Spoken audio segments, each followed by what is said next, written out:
বিশ্বনবীর ইন্তেকালের সময়, কিছু আগ মুহূর্তে কি বিশ্বনবীর ইন্তেকালের সময় এইবার যখন ফাতেমা এসে বাম পাশে বসে আছেন, কিছুক্ষণ পর দরজায় নক হলো। 3টা নক করার পরে বিশ্বনবী ডাক দিয়ে বলতেছেন, ও ফাতেমা, দেখো তো আমার ঘরের দরজায় কে আসলো। ফাতেমা ডাক দিয়ে বলতেছেন, ও আব্বাজান, ঘরের নক তো সুবিধার মনে হচ্ছে না, এতবার তো নক করে না। বিশ্বনবী ডাক দিয়ে বলতেছেন, ও ফাতেমা, তুমি বুঝতে পারছো না আমার দরজায় কে এসেছে? আমার দরজায় তো ওই ব্যক্তিটাই এসেছে, দুনিয়াতে যতগুলি মানুষের প্রাণ নিয়েছে আজরাইল আলাইহিস সালাম এসেছে মনে হয়, তুমি দরজাটা খুলে দাও। ফাতেমা গিয়ে দরজাটা খুলে দেওয়ার সঙ্গে সঙ্গে আজরাইল আলাইহিস সালাতু ওয়াস সালামের দিকে এক নজর চলে গিয়েছে। যাওয়ার সঙ্গে সঙ্গে ফাতেমা একবার উপরের দিকে তাকিয়ে দেখে এমন একজন ব্যক্তি দরজার কাছে এসেছে, যে ব্যক্তিটাকে দুনিয়াতে আর কখনো দিন দেখে নাই। সেই ব্যক্তিটা হলো, মাথাটার দিকে যখন তাকিয়ে দেখলো, মাথাটা আসমানের দিকে। এত বড় লম্বা একজন মানুষ, মাথাটা আসমানের দিকে, পাওটা জমিনে। ফাতেমা উপরের দিকে তাকিয়ে দেখে এত বড় মানুষ আমার দরজায় কখনো আসে নাই। এই মানুষটি আবার কি? দৌড়ায় আব্বাজানের গলাটা জড়িয়ে ধরে বলল, আব্বাজান, এমন একজন ব্যক্তি আমার দরজার কাছে এসেছে, যে ব্যক্তিটাকে আমার বাড়িতেও কখনো আসতে দেখি নাই, যেই ব্যক্তিটার মাথাটা আসমানে, পাওটা জমিনে। বিশ্বনবী ডাক দিয়ে বললেন, ও ফাতেমা, এটা কোন ব্যক্তি তুমি জানো না? এই ব্যক্তিটা হলো এমন একজন ব্যক্তি, মালাকুল মাউত। জোরে বলেন সুবহানাল্লাহ। এমন একজন ব্যক্তি, মালাকুল মাউত। দরজাটা সাট করে দাও। মালাকুল মাউত ঘরের মধ্যে আসে না। ফাতেমা ডাক দিয়ে বলতেছেন, আপনাকে আল্লাহ রাসূল সালাম দিয়েছেন, আপনি ভিতরে আসেন। আজরাইল আলাইহিস সালাতু ওয়াস সালাম ডাক দিয়ে বলতেছেন, না, বিশ্বনবী যতক্ষণ না পর্যন্ত বলবে ততক্ষণ পর্যন্ত আমার একটা পাও ভিতরে ঢুকবে না। কত বড় আদেশ, একটু চিন্তা ভাবনা করে দেখেন। অথচ আমাদের মৃত্যুটা যখন হবে, কোনো পারমিশন চলবে? কথা বলে না কেন? কোনো পারমিশন চলবে? আমাদের মৃত্যুটা যখন হবে, যে কোনো সময় আপনার মৃত্যু হয়ে যাবে। হয়তোবা কোনো গাড়ি নিচে, হয়তোবা কোনো রেলের নিচে, হয়তোবা আপনি গলায় দড়ি দিয়ে মারা যাবেন, হয়তোবা আপনি বালিশ চাপা দিয়ে আপনাকে মেরে দিবে, হয়তোবা আপনার আজানের ধ্বনি শুনতে শুনতে আপনার মৃত্যুটা হবে। এই যে কয়েকদিন আগের ঘটনা, মসজিদের ইমাম সাহেব, খতিব সাহেব মসজিদে খুতবার বয়ান দিবে, বারান্দার উপরে সুন্নত আদায় করতেছে। আমার সাক্ষ্য প্রমাণ আমি ফেসবুকে দেখলাম, সত্যকে মিথ্যা আমি জানি না। নারায়ণগঞ্জের একটা ঘটনা, খতিব সাহেবের একটা ছোট্ট একটা ঘটনা বলে, মৃত্যুর ঘটনা। খতিব সাহেব এই মেম্বারের উপরে উঠে খুতবা দিবে, এই সময় বারান্দায় সুন্নত পড়তেছে, সেজদারত অবস্থায় আছে। 5 মিনিট হয়ে যায়, 10 মিনিট হয়ে যায়, হুজুর আসে না। 15 মিনিট হয়ে যায়, হুজুর আসে না। বাবার কি হলো? 1টা বেজে গিয়েছে, হুজুর আসে না। মুসল্লিরা গিয়ে হুজুরের পাশে দাঁড়ানো, হুজুর সেজদারত অবস্থায় আছে। এমন একজন মৃত্যু আমরা চাই কি চাই না?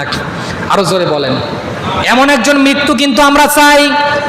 ইমাম সাহেব সেজদারত অবস্থায়, অনেকক্ষণ আগেই কিন্তু তার মৃত্যু হয়েছে, মুসল্লিরা কিন্তু জানে না। এই তো 2-1 দিন 3 দিন আগের ঘটনা। আপনারা যারা ফেসবুক, ইন্টারনেট, ইউটিউব চালান তারা হয়তো বা দেখেছেন।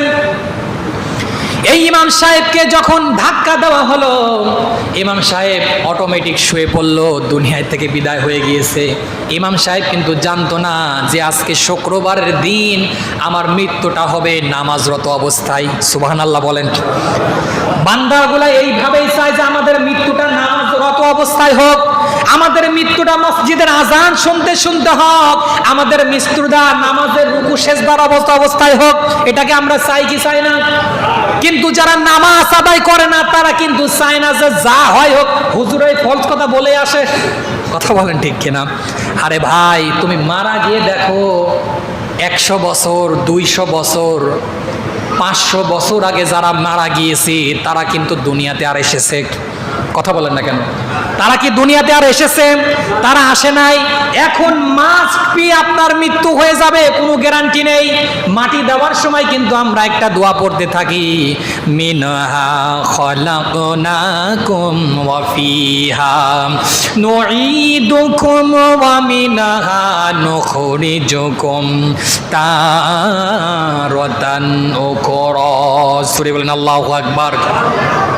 আল্লাহ পাক সঙ্গে সঙ্গে জানাই দিলেন, মিনহা খলাকনাকুম, যেই মাটি দিয়ে তোমাকে সৃষ্টি করা হয়েছে, অফিহা নুঈদুকুম ওয়া মিনহা নুখরিজুকুম তারাতান উখরা, যেই মাটি দিয়ে তোমাকে সৃষ্টি করা হয়েছে এবং ওই মাটির গহীন তলে তোমাকে যাওয়া লাগবে। অমিনহা নুখরিজুকুম তারাতান উখরা, ছোট্ট একটা বাক্য, আবার ওই মাটি থেকে তোমাকে উত্তোলন করা হবে, ওই মাটি দিয়ে তোমাকে শাস্তি ভোগ করা লাগবে। কার ঘোষণা? আরো জোরে বলেন। আল্লাহর ঘোষণা। তাহলে আমরা হলাম মাটির তৈরি। 500 বছর আগে যারা মারা গিয়েছে তাদের কবর খুঁড়ে দেখেন, কোনো অস্তিত্ব আপনি পাবেন না। কথা বলেন না কেন? কোনো অস্তিত্ব আপনি পাবেন না। আপনি মারা যাওয়ার সঙ্গে সঙ্গে 40 দিন 7 দিন পর আপনার পেটটা ফুলে যাবে, 7 দিন পর পেটটা ফুলে যাবে, 12 দিন পরে পেটটা ফুলে আপনার তসমাস হয়ে যাবে, 40 দিন পরে আপনার মাটির সঙ্গে মিশে যাবে, আপনার লাশ কোনো অস্তিত্বই থাকবে না। অথচ দেখবেন পৃথিবীর জমিন থেকে যারা ইমানদার দুনিয়া থেকে বিদায় হয়ে গেছে তাদের মৃত্যু কিন্তু হয় না। তারা কবর জগতে যাওয়ার পরেও কিন্তু তাদের লাশটা পচে না, তাদের লাশটা সাক্ষ্য হয়ে থাকে, সুন্দর হয়ে থাকে। এই যে কুমিল্লাতে একটা ঘটনা ঘটলো মাত্র 1 থেকে 1.5 মাস আগে, আমি দেখলাম একজন ব্যক্তির 250 বছর আগে মারা গিয়েছে, 250 বছর আগে। এখন কবর যখন সব কবরস্থান যখন দেখা গেল যে ট্রেক্টর দিয়ে গাড়ি দিয়ে ফিসে ফেলা দেওয়া হচ্ছে, একটা কবরে হঠাৎ করে একটা চাকা নেমে গিয়েছে। নামে যাওয়ার পরে কবরটা খোঁড়া হলো, কবরটা করে দেখলো লাশটা অমনি আছে। সুবহানাল্লাহ বলেন। কারণ এই পৃথিবীতে আল্লাহর ওলি আছে না নাই? আরো জোরে বলেন। ইমানদার ব্যক্তি আছে না নাই? এই ইমানদার ব্যক্তি আছে বলেই কিন্তু দুনিয়াটা আছে। কথা বলেন ঠিক কি না?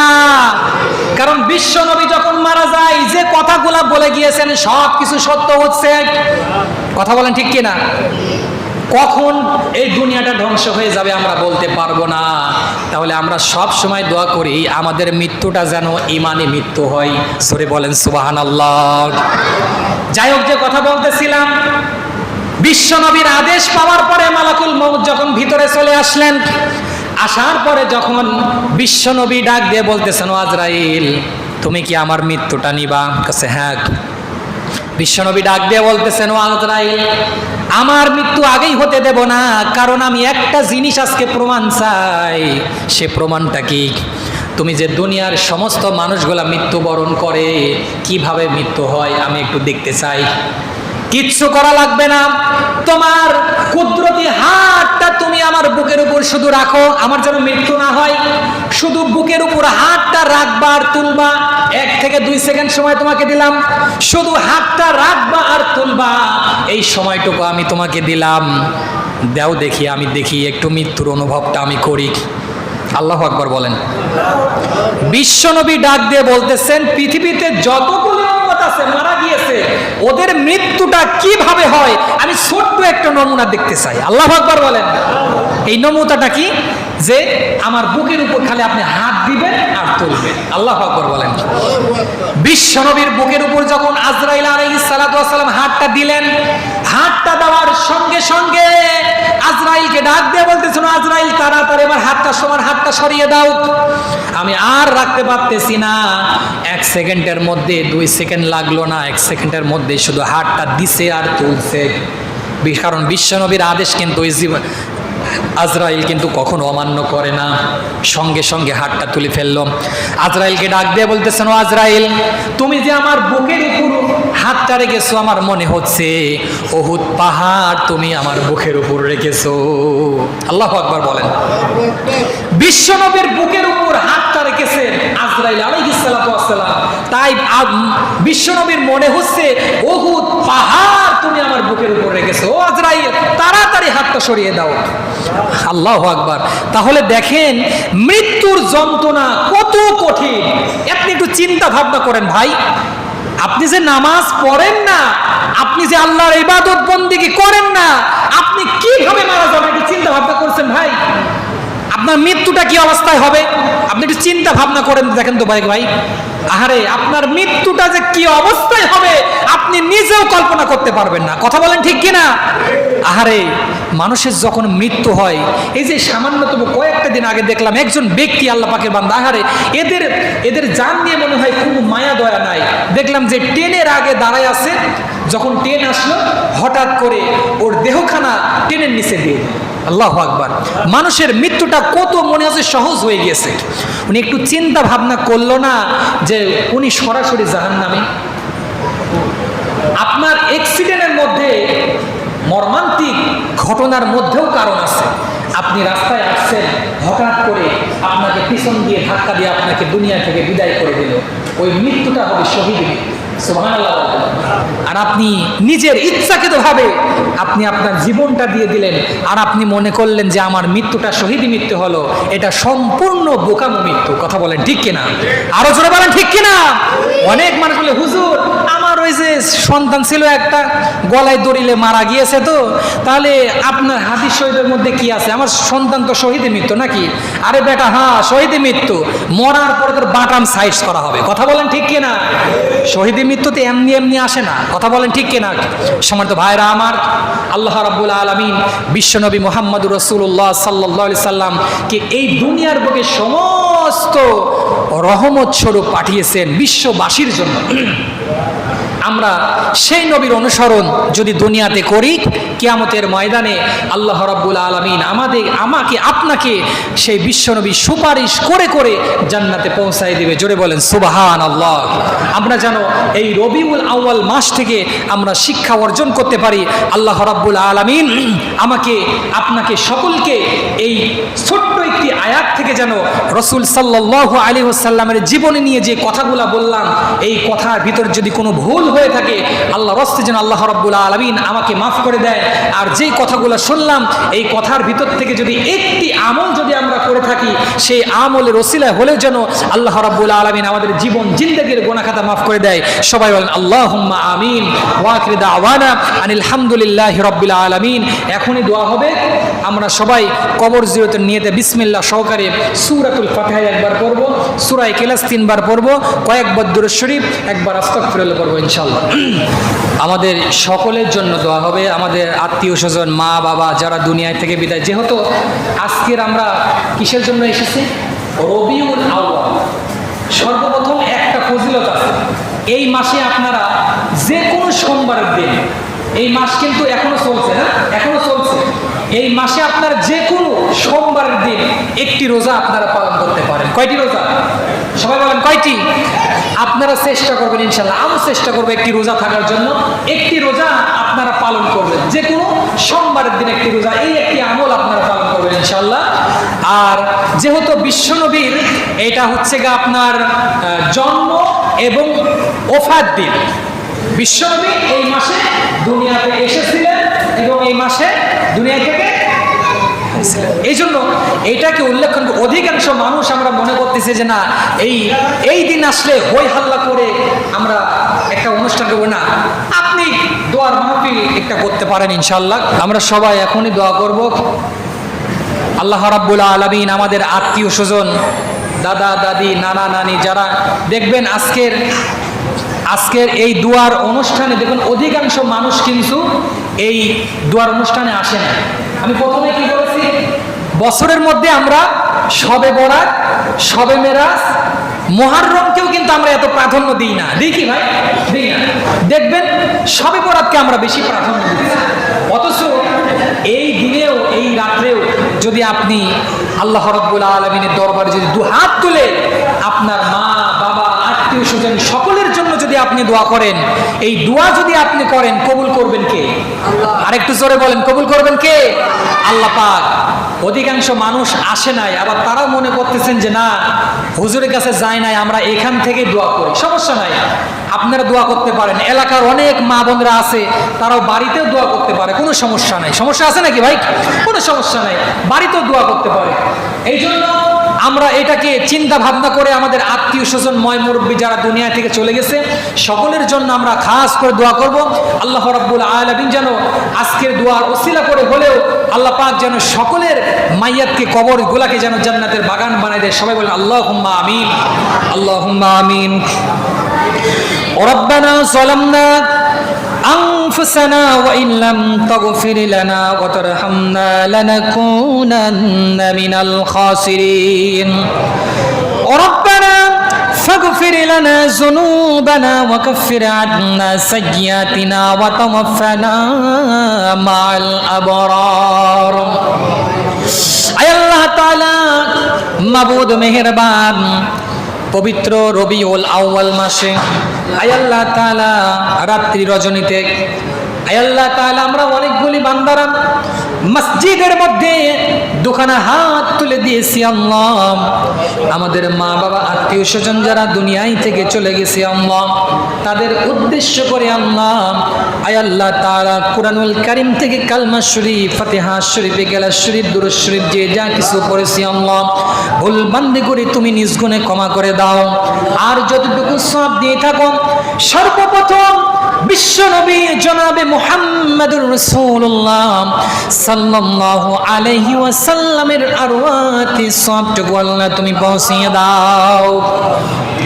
আয় আল্লাহ তাআলা এই সওয়াবকে আরো লক্ষ কোটি কোটি গুণ বৃদ্ধি করিয়া আদম আলাইহিস সালাতু ওয়াস সালাম থেকে শুরু করে আজ পর্যন্ত যত নবী পয়গম্বর সাহাবায়ে কেরাম তাবিঈন তাবিন খোলাফায়ে রাশিদিন तमाम বিশ্বের মুসলমান বান্দা বান্দি তিনখানা পাঁচখানা কবর নিয়ে সামান্যতম ঈমান নিয়ে 3.5 হাত কবর দেশে ধরা দিয়েছি আল্লাহ মেহেরবানি করে সকলের আরওয়াতি সওয়াবটুকু তুমি পৌঁছিয়ে দাও। আয় আল্লাহ তাআলা মেহেরবানি করে আমাদের মাঝ থেকে যাদের জনম দুঃখিনী আব্বা জান আয় আল্লাহ তাআলা ছোট্টবেলায় লালন পালন করে বড় করালো ওই জনম দুঃখিনী আব্বা জান আয় আল্লাহ তাআলা কাজের ফাঁকে ফাঁকে সন্তানকে ভালোবাসতো। আয় আল্লাহ তাআলা 60 বছরের জিন্দেগিতে 50 বছরের জিন্দেগির ভেতর থেকে সন্তানটা কি এত সুন্দর করে লালন পালন করে বড় করালো ওই আব্বা জানকে কত কষ্ট দিয়েছি বেঁচে থাকাকালীন আল্লাহ। আয় আল্লাহ তাআলা সন্তানকে মহব্বত করলো, প্যার করলো আল্লাহ। আমাদের মাঝ থেকে যাদের জনম দুঃখিনী আব্বা জান দুনিয়ায় থেকে বিদায় হয়ে চলে গেছে আল্লাহ মেহেরবানি করে আব্বা জানের কবরখানা আল্লাহ তুমি জান্নাতের টুকরা বানায় দাও। আয় আল্লাহ তাআলা মেহেরবানি করে আমাদের জনম দুঃখিনী মা একটা অক্ষর মা আর মনে হয় তামাম পৃথিবীর মধু তুমি ওই একটা অক্ষরের মধ্যে দিয়ে দিয়েছো আল্লাহ। আয় আল্লাহ তাআলা 10টা মাস 10 দিন মায়ের গর্ভের ভিতরে থেকে হাঁটু দিয়ে পাও দিয়ে মাকে কত কষ্ট দিয়েছি। আয় আল্লাহ তাআলা মেহেরবানি করেন সন্তান যখন দুনিয়াতে আসবে সন্তান কি খাবে কি সমাচার আয় আল্লাহ তাআলা তুমি মায়ের স্থলের মধ্যে 2টা খাবারের ব্যবস্থা করে দিয়েছো আল্লাহ। কতদিন পর্যন্ত মায়ের দুধ দহন করেছি আল্লাহ। আয় আল্লাহ তাআলা ছোট্টবেলায় থেকে মায়ের দুধটা দহন করে করে করে বড় করলাম। আয় আল্লাহ তাআলা মেহেরবানি করে ওই জনম দুঃখিনী মা দরজার পাশে দাঁড়িয়ে থাকে মালিক। আয় আল্লাহ তাআলা সন্তান রাত্রি রজনীতে 1টার সময় 2টার সময় বাড়িতে আসে আল্লাহ। আয় আল্লাহ তাআলা মা দরজার পাশে দাঁড়িয়ে থাকে সন্তান বুঝি এখনো বাড়িতে আসলো না। আয় আল্লাহ তাআলা ওই সন্তানের জন্য রাত্রি রজনীতে ঘুমটা জাগ্রত হইয়া বসে বসে থাকে আল্লাহ। সন্তানটা যখন বাড়িতে আসে জনম দুঃখিনী মা সন্তানটাকে নিয়ে পেট ভরে একবেলা খাওয়া খায় আল্লাহ। আয় আল্লাহ তাআলা ওই জনম দুঃখিনী মায়ের মতো মার কখনো হবে না। আয় আল্লাহ তাআলা আমাদের মাঝ থেকে যাদের জনম দুঃখিনী মা দুনিয়ায় থেকে বিদায় হয়ে চলে গেছে মালিক ওই জনম দুঃখিনী মায়ের কবরখানা আল্লাহ তুমি জান্নাতের টুকরা বানায় দাও। আয় আল্লাহ তাআলা আমরা আমিন আমিন করতেছি মালিক। আমাদের মাঝ থেকে যাদের জনম দুঃখিনী বাবা, জনম দুঃখিনী মা দুনিয়ায় থেকে চলে গেছে। আল্লাহ মেহেরবানি করে আব্বা এবং মা জানের কবরখানা আল্লাহ তুমি জান্নাতের টুকরা বানায় দাও। আয় আল্লাহ তাআলা মেহেরবানি করে আমাদের ভেতর থেকে মা এবং বাবা যাদের দুনিয়াতে বেঁচে আছে আল্লাহ, যতদিন পর্যন্ত দেহে প্রাণ আছে আল্লাহ, মা এবং বাবার খেদমত করার তৌফিক আল্লাহ তুমি দান করে দাও। আয় আল্লাহ তাআলা মেহেরবানি করে এই মসজিদের পাশে বিশাল একটি গোরস্থান আল্লাহ, এই গোরস্থানের মধ্যে আমাদের মা ঘুমিয়ে আছে, আমাদের বাবা ঘুমিয়ে আছে, আমাদের দাদা ঘুমিয়ে আছে, আমাদের দাদি ঘুমিয়ে আছে, আমাদের আত্মীয় স্বজন ঘুমিয়ে আছে। আল্লাহ মেহেরবানি করে এই গোরস্থানের মধ্যে যারা ঘুমিয়ে আছে, মেহেরবানি করে সকল মাইয়েদের কবর গলে আল্লাহ তুমি জান্নাতের টুকরা বানায় দাও। আয় আল্লাহ তাআলা মেহেরবানি করে আমার অত্যন্ত কাছের বড় ভাই বিপুল ভাই, আয় আল্লাহ তার আব্বা এবং মায়ের জন্য দোয়া চেয়েছে আল্লাহ, মসজিদের পাশেই দুইজনে ঘুমিয়ে আছে আল্লাহ। আয় আল্লাহ তাআলা আব্বা এবং মায়ের জন্য দোয়া চেয়েছে, তুমি তো বলেছো কোন সন্তান যদি পিতা মাতার জন্য যদি দোয়া চাই, ওই দোয়ার মধ্যে আল্লাহ তুমি কোনো পর্দা রাখো না আল্লাহ। আয় আল্লাহ তাআলা সন্তান হয়ে পিতা মাতার জন্য দোয়া চেয়েছে আল্লাহ, মেহেরবানি করে আমার বিপুল ভাইয়ের দোয়াখানাকে আল্লাহ তুমি কবুল করে নাও। আয় আল্লাহ তাআলা মেহেরবানি করে আজকে যারা দোয়ায় উপস্থিত হয়েছি, রবিউল আউয়াল মাসে আজকে রাত্রির রজনীতে আমরা যারা দোয়ায় উপস্থিত হয়েছি, আমাদের দোয়ার মধ্যে অনেক মুরব্বী কেরামরা আছে আল্লাহ। আল্লাহ তাআলা সকল মুরব্বীদেরকে আল্লাহ তুমি মাফ করে দাও, সব যুবক ভাইদেরকে আল্লাহ তুমি মাফ করে দাও, যুবক ভাইদেরকে ইসলামের ঝান্ডা হিসাবে কবুল করে নাও, কুসিগাছা মাসুম বাচ্চাদেরকে আল্লাহ তুমি মাফ করে দাও। মেহেরবানি করে আল্লাহ এই গ্রামবাসীদের মা বোনদেরকে আল্লাহ তুমি মাফ করে দাও। আয় আল্লাহ তাআলা মা বোনদেরকে আল্লাহ তুমি 5 ওয়াক্ত নামাজি বানায় দাও। আয় আল্লাহ তাআলা এই গ্রামবাসীর প্রত্যেকটা মা বোনরা আমাকে অত্যন্ত ভালোবাসে আল্লাহ। আয় আল্লাহ তাআলা প্রত্যেকটা মা বোনদেরকে আল্লাহ তুমি 5 ওয়াক্ত নামাজি তুমি বানায় দাও। আয় আল্লাহ তাআলা এই মুরব্বীদেরকে তুমি মাফ করে দাও, যুবক ভাইদেরকে আল্লাহ তুমি মাফ করে দাও। এই মসজিদে 5 ওয়াক্ত নামাজি যেসব মুসল্লিরা আছে আল্লাহ, 5 ওয়াক্ত নামাজি মুসল্লিদেরকে আল্লাহ তুমি মাফ করে দাও। আয় আল্লাহ তাআলা এই গ্রামবাসীদেরকে আল্লাহ তুমি মাফ করে দাও। আয় আল্লাহ তাআলা এই গ্রামবাসীর মধ্যে যতগুলি আল্লাহর বান্দা এবং বান্দিরা আছে, আয় আল্লাহ তাআলা মেহেরবানি করে সকলকে আল্লাহ তুমি 5 ওয়াক্ত নামাজি বানায় দাও। হাসবুনাল্লাহু নি'মাল ওয়াকিল, নি'মাল মাওলা ওয়া নি'মান নাসির, ওয়া উফাউমিদু আমরি ইলাল্লাহ, ইন্নাল্লাহা বাসীরুম বিল ইবাদ। আয় আল্লাহ তাআলা এখানে যে কয়টা প্রতিষ্ঠান আছে, মসজিদ, মাদ্রাসা, গোরস্থান, ঈদগাহ, ফোরকানিয়া মাদ্রাসা, গোরস্থান সহ যতগুলি প্রতিষ্ঠান আছে, এই প্রতিষ্ঠানের মধ্যে যেসব ভাইরা যেসব মুরব্বীরা জড়িত আছে, মেধা দিয়ে পরিশ্রম করে, বুদ্ধি দিয়ে, সময় দিয়ে, টাকা দিয়ে পরিশ্রম করে আসতেছি আল্লাহ, সকল মুরব্বীদেরকে আল্লাহ তুমি মাফ করে দাও, সকল যুবক ভাইদেরকে আল্লাহ তুমি মাফ করে দাও। আয় আল্লাহ তাআলা মেহেরবানি করেন এই গোরস্থানের সাথে একটা মাদ্রাসা লাগানো, এখানে ছোট্ট ছোট্ট মাসুম বাচ্চারা কোরআনুল কারীম তেলাওয়াত করে। আল্লাহ তুমি তো বলেছো কোন গোরস্থানের পাশে যদি কোরআনুল কারীম তেলাওয়াত করা হয়, ওই গোরস্থানের কবরের আযাব আল্লাহ তুমি মাফ করে দাও। আয় আল্লাহ তাআলা এই ছোট্ট ছোট্ট মাসুম বাচ্চারা যে কোরআনুল কারীম তেলাওয়াত করে, এই কোরআনুল কারীম তেলাওয়াত করার ওসিলা হলেও এই কবরবাসীদেরকে আল্লাহ তুমি মাফ করে দাও। সুবহান রাব্বিকা রাব্বিল ইজ্জাতি আম্মা ইয়াসিফুন ওয়া সালামুন আলাল মুরসালিন ওয়ালহামদুলিল্লাহি রাব্বিল আলামিন। মওতের কালে সকলের জবান দিয়ে কালেমা জারি করে দিবেন, কালেমা তয়্যিবা লা ইলাহা ইল্লাল্লাহু মুহাম্মাদুর রাসূলুল্লাহ।